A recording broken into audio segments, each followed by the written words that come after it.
Hey guys, this is Team from Fit Body Bootcamp. Today sitting here talking to Amy, one of our clients, and she's leaving us soon. I'm so sad to hear. Yes. We're gonna talk to her and about her, what she have accomplished. So, Amy, tell us a little bit more about your accomplishment. What have you done up until this point, and how long and whatnot? Sure. June 2nd, 2014 was where it really started for me, my fitness journey, my health journey. Yeah.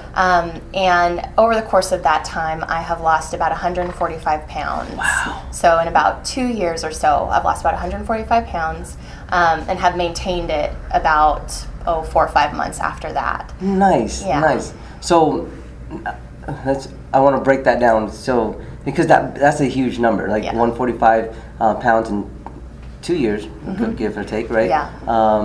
So that's about what, two pounds, a little bit less than 2 pounds, 2 pounds a week almost, and that's a lot of people don't realize how aggressive that is, right? Sure. What a big accomplishment that is. So tell me, what did you do, to get there? Yeah. How did you do it? I had known, I started with nutrition. Okay. I had known that I wasn't ready, both emotionally and I think physically, to really start in the gym. Okay. I decided that I really wanted to kind of first master my healthy eating. Nice. And so June 2nd, it was supposed to be June 1st, but I had a lot of anxiety about it. And so June 2nd, I woke up and I said, okay, I'm going to do this. I took some before pictures, which initially I was really not wanting to do, but I'm so glad now that I did take those before pictures to see how I progressed. Yeah. And I just decided to really start educating myself. I had watched a number of documentaries about how unhealthy sugar is. I had really just tried to inform my decision making around nutrition. Right. And so I just started to eat a lot more clean. It started out a little bit of a progression, cut out sugar, cut out some processed foods. And as I began to see more results, I've kind of refined that even more. Currently don't have dairy, things like that. And now eat pretty similar to like a paleo. Nice, nice. Now, so a lot of people think hey, when you start doing nutrition, it has to be all or nothing. Sure. And I love the fact that you just talked about, hey, you start off with cutting off this and cutting off that. Yeah. What was the first few things that you cut off, if you remember, that far back? Sugar Sugar for was me. first. Okay. And that was stemmed from a documentary that I'd watched where I really was able to just wrap my mind around how toxic it is for my body, because it really then helped kind of ease the decision making around if I was going to choose to consume it or not, because it really became about nourishing myself, and it helped to kind of let those cravings pass and focus more on the overall picture, the nutrition aspect of it. That's awesome. Yeah. And I remember having this conversation with you when the first time we sat down and talked, and you said that you didn't weigh yourself. I did not. Yeah. And then so you didn't know how much, you just noticed the difference in the way your clothes fit, your body with pictures. What made you make that decision, and why, not to go with the scale while everybody was, social media or just the media in general was really pushing the scale thing, right? Yeah, I had kind of yo-yo dieted for years. Okay. And I had seen the terrible cycle that I think all of us are too familiar with of you start to lose weight initially and then you plateau, or you don't lose as quickly as you're thinking that you should. And so it becomes like a mental process of just speaking unkindly to yourself, discouraging yourself. And so I chose a different why. And I think that that's been something that's been really important for me, is my why became about nourishing myself, not about a number on the scale. So it was irrelevant. It was irrelevant at that point in time. That's awesome. Yeah. And we talk a lot about that with our clients, find that why, because that motivates, So can I ask you how you started,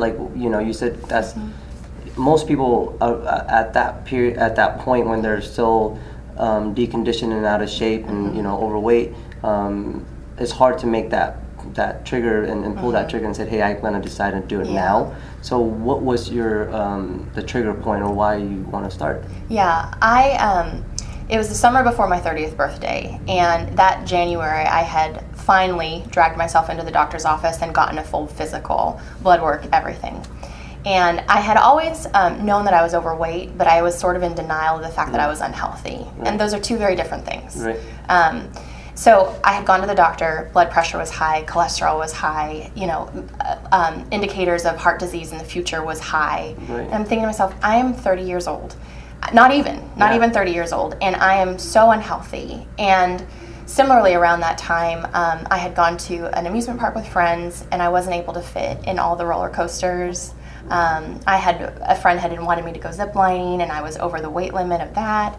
And I realized I'm not living my life to the fullest. Like I am someone who enjoys social aspects, people, and I had found that I was kind of isolating more and more because I wasn't able to do as many of those activities that I had wanted. And so again, the blood work combined with noticing some of those limitations really made me recognize, okay, I need to make a change.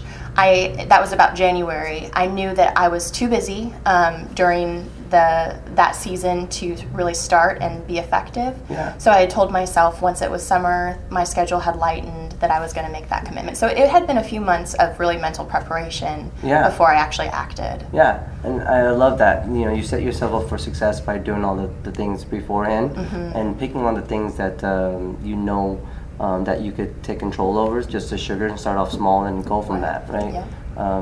And I think that's awesome. I have a note here just in case I forget all the important questions I want to ask you. So now, we talking about hindsight. Hindsight. You probably think there's a lot of obstacles and whatnot. But when people are hearing about this, people probably think, well, it's just probably her. She has good genetics. She's just probably right. All the questions and not questions. All the I wouldn't say excuses, lack of a better word, that we kind of use, like, oh, she might have good genetics, she probably have somebody else to take care of everything for her. But what are the biggest obstacles that was in your way during that time? Yeah, I think many people face the obstacle of time. Right. I had been working 12-hour days, and that's part of why I had known that at that particular season I really wasn't able to do that. So in summer, and things backed off a little bit, is when I made some of those changes. But time was still a difficulty, as well as myself. I think I was my biggest obstacle. Interesting. You had just, actually, I loved it. You had just recently posted a quote on our different Facebook pages that doubt is going to be the killer of more dreams than failure. And that could not speak more true. Because I think the ways that we speak to ourselves, the ways that we choose to prioritize our time really matters. So I'm assuming, so back then you didn't have time because it's 12-hour work, and I'm assuming now you probably don't have, your schedule didn't back off any bit. Right. So you started in the summer because the schedule kind of got lightened a little bit. Yes. But when summer's over, where did you find the time? Because you went back to a 12-hour work schedule, right? Yeah, absolutely. I changed my priorities. Okay. So I actually, I went a little extreme, but I got rid of the television. I realized I didn't need it anymore. I didn't want it anymore.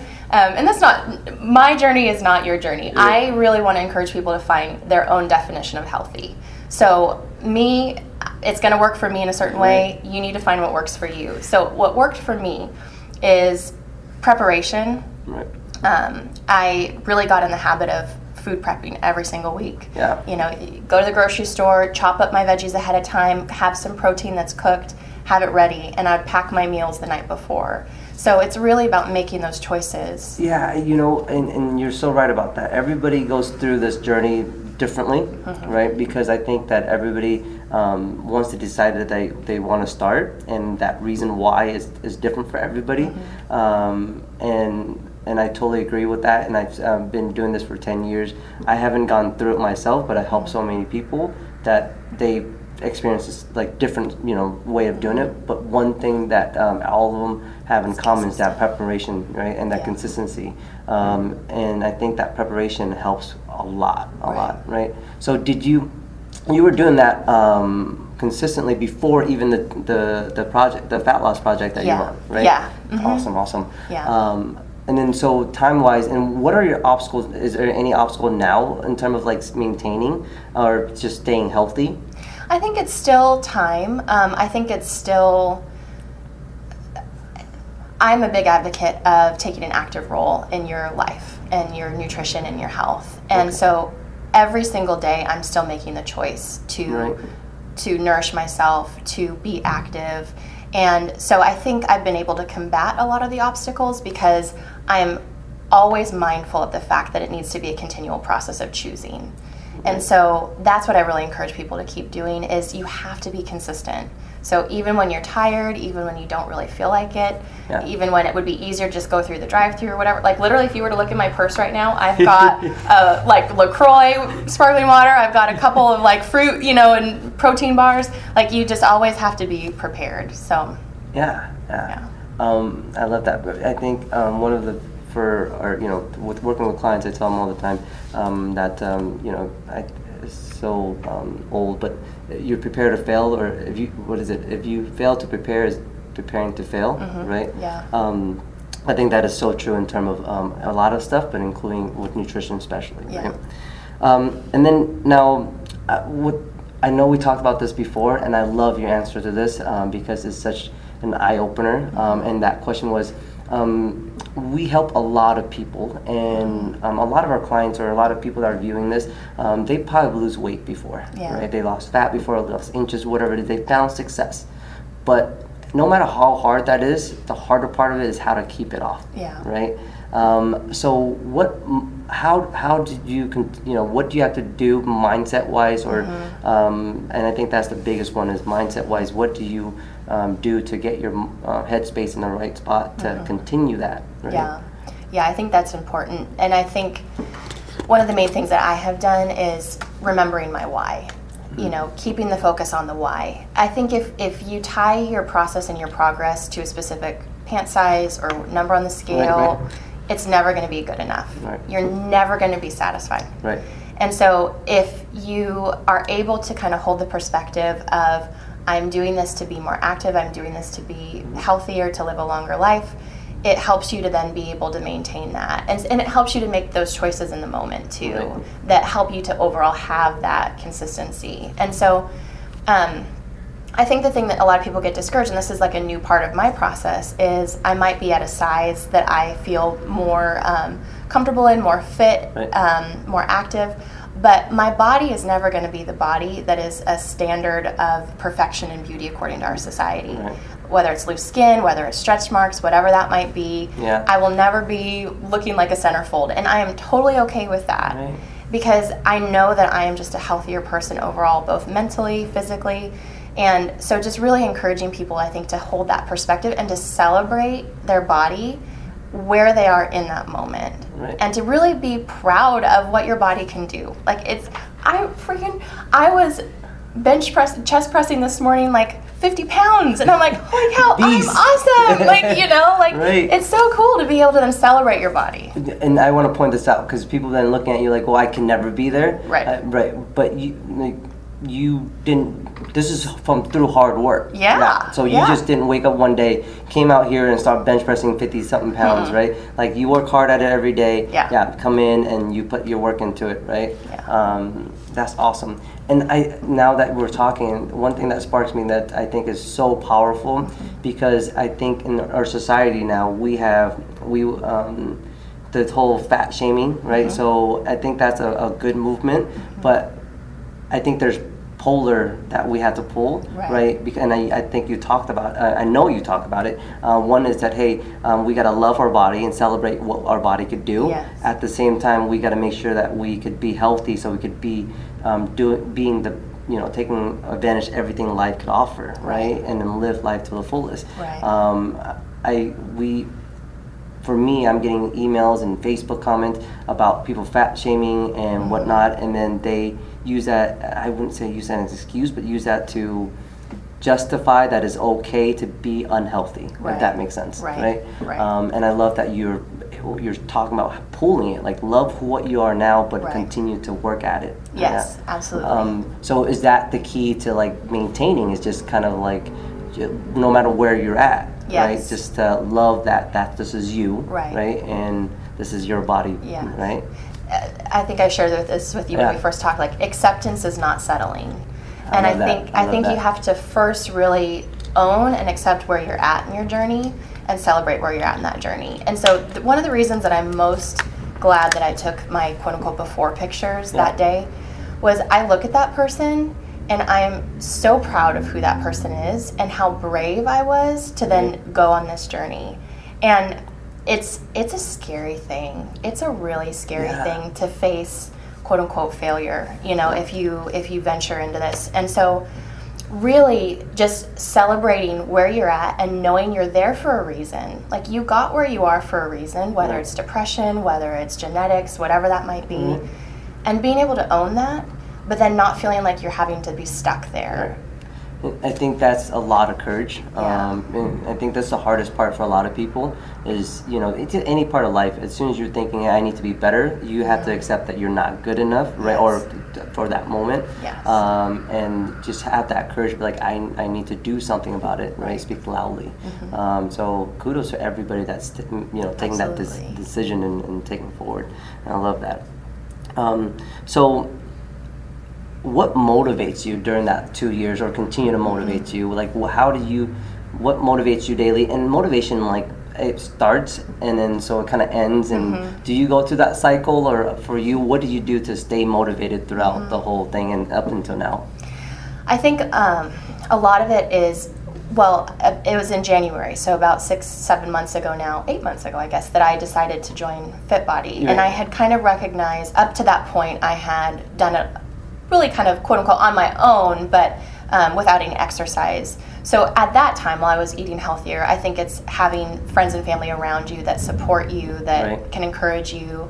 But I had known that I was really ready to kind of make this shift to a new, I had mastered the eating, and I was really ready to incorporate the exercise. And so I think it's finding that next challenge for yourself so it doesn't become monotonous and it doesn't become mundane. And so joining FitBody for me really was that next step of trying something new. And the reason that I chose FitBody is I had really wanted the community aspect of it. I knew that was important for me. I had major gym phobia. You know, I was scared to death on the first day to come into this place, trust me. But knowing that I didn't want to have to figure it out on my own, you know, just come in and have a community. And that has been the part that has made this so incredible is, you know, I look forward to coming in at 6 a.m. every morning and seeing my friends. Every morning and seeing my friends. And truly, they are my friends, you know. So the friends that you made here, because you came in by yourself. Totally came in by myself. Totally. And every workout to just be able to be encouraged by people and to have, you know, a few of my friends be like, Amy, you can lift heavier than that. Or I remember this one day I was doing push-ups and I was doing them on my knees. And I remember Debbie, my friend, she goes, really? And so like it pushes you to that next step, you know, that you wouldn't think that you could do. And I love it because as a trainer for, you know, 10 odd plus years now, I know for a fact that when I'm out there and I'm pushing somebody to do push-ups, you know, off their knees or do more, is different than when a friend pushes them, right? Absolutely. And that positive peer pressure, at its best, right there. Now, I was going to say something, I totally forgot. So, what would you tell people who's on the fence, like who is, you know, not sure if they're ready, who's might be a little scared of making or don't know what to do? Like what do they, you know, what do you want to say to them? I think I would just really encourage you guys, kind of like we talked about before, to really just kind of embrace and know where you're at in the moment and be okay with where you're at in the moment. And I think one of our biggest obstacles is our own internal dialogue. And we speak so negatively to ourselves, I think, when we are stuck in this cycle. And one of the things that I found most helpful for myself, and I think others would find more helpful, is really shifting that internal narrative to something that is more positive and more encouraging. And so I think that really starts with you first kind of owning where you're at in the moment, and then finding whatever feels possible for you to do, whether it's cutting out sugar, whether it's, you know, starting working out, whether it's you know, just getting friends and family on board and going for a few more walks. I think it's really just identifying and recognizing like you are stronger and more courageous than you think that you are, and you are more capable than you think that you are. And so break it down. Do not look at the end goal. If someone had looked at me 2 years ago and said, you have to lose 145 pounds. I would look at them and be like, you are a nut. Like, no, that's not happening. Yeah. And the crazy thing about this journey is this has never been my goal. That weight loss amazes me. Yeah, this weight loss has never been my goal. Right. I'm not gonna lie, it's Right. been a great byproduct of like my choices, Right. but it was never the goal. Right. And so I think it really is choosing a why that is not connected to a number on the scale or a pant size, Right. and making small choices every single day and celebrating each choice that you make. So in the office that I worked at, there's this candy bowl that like just sits there with like Snickers and Twix and all this stuff. And I remember initially when I was starting this, like I would literally walk by and I would look at it and I would stop and I would make the conscious choice like, no, you're not worth it. I'm not gonna do that. But here's the kicker, is I have found that the biggest thing that people need is to regain a sense of control over their choices and their decision making. Because real life happens. Yeah. Guess what? I have sugar on occasion. Like I have a drink on occasion, you know, Yes. like I live real life, but I have allowed myself to gain a sense of mastery over my choices and my decision making. Right. It's Rather no than- longer, Rather the opposite, where you Right. know, those decisions taking control of us. Right. Yeah. And it's no longer emotional. It's something that I feel like I'm able to make the choice of I'm out with friends, it's a birthday party, I'm going to celebrate, and tomorrow I'm going to be able to, you know, make those choices that are going to continue my process. Right. One cupcake is not going to ruin everything. So it's cutting out the black and white thinking, you Yeah. know, it's just real life happens. And so gaining back a sense of control and celebrating those decisions along the way. Yeah, and I think that's huge because a lot of our clients, a lot of people I talk to feel like it has to be all or nothing kind of Yeah. deal. It's like, hey, when can I, you know, what happen I do at a birthday party? What do I do at a wedding? I'm like, well, enjoy it. Yeah, have fun. Yeah, you know, a glass of wine here and there is fine. You know, whatever, you know, just enjoy life, but at the same time, you know, gotta watch out for your health as well. Exactly. Right. Yep. Now, is there? Oh, another question. So you talking about earlier hitting plateaus, and we're sitting here talking about, hey, in those 2 years you got this great results, and is there at any point in those, because you're not using a scale to measure your success, Right. did you feel like you hit a plateau at all, or did you not have that problem because your end goal, or your goal, not even end goal, but your goal was to be healthier and a better version in terms of health and fitness and whatnot? Like, did you hit a plateau, or did you experience that at all? Sure. I would say, yeah, in terms of noticing differences in how rapidly I was seeing results and things like that, there were definitely ebbs and flows. Right. Plateaus, certainly in terms of motivation, you Right. know, of needing to kind of just make the choice to keep going as Yeah. opposed to really feeling that passion and that fire. Yeah. But that's where I think having some community around you is really effective, to have people to kind of remind you as Right. to why. As well as, you know, one of the things that I did do was take pictures along the way. And that actually was something that helped a lot of me being able to see some of that progress. So even in my plateaus, I would, and this is where it comes back to really celebrating where you are along the way, is I would really try to hold the perspective of, if this is where I stay, Yeah. I am so much better Than than before. how I was. Yeah. And it's trusting your body. So if you are feeling in control of your choices, of what you're putting in your body, and you're living an active lifestyle, whatever that might be for you, even if it's just walking every day, trust your body to do what it's naturally going to do, and be okay with what it's going to do. So if you're not going to be a centerfold ever, that's okay, Yeah. you know, but that's not the end goal. That's not, the centerfolds don't even look like the centerfolds. So, yeah. Photoshopped. Yeah, exactly, yeah. Okay, so now, and I'm going to play a devil advocate on this, because you said, you know, if you're okay and you're trust your body that's not moving where it's supposed to, like, you know, get where it's supposed to be. Sure. And then some point you said, hey, let's go and join Fit Body because you need a community. Why did you make that decision? Because if you trust your body, right, and that it should be where it needs to be, then why take that next step to get to that next level? Yeah, Right. I think for me, it was motivated out of a place of excitement to see Okay. what is my body capable of. Got it. Like, I've been able to lose weight. I've been able to get to a smaller size. I never saw myself as athletic because Okay. I've struggled with weight my entire life. So I never would have defined myself as athletic. And Interesting. it was really actually just kind of a curiosity of, Really? I wonder what will happen. Yeah. And how my body will change. And it's been a really weird discovery process of seeing my body shift and change. Right. And I think had I been more fit younger, I probably would have been actually quite athletic. Yeah. And so not begrudging that and not being upset that I wasn't, and really thinking, cool, like, how can I do this now? Right? Yeah. Yeah, and it's so interesting, and I think this is why, like, one, like, we help clients lose, I'm not 100 pounds and around that. I don't think any more than that. Mm-hmm. So for you to do that on your own, and I tell our clients all the time, nutrition, Yes. comes first.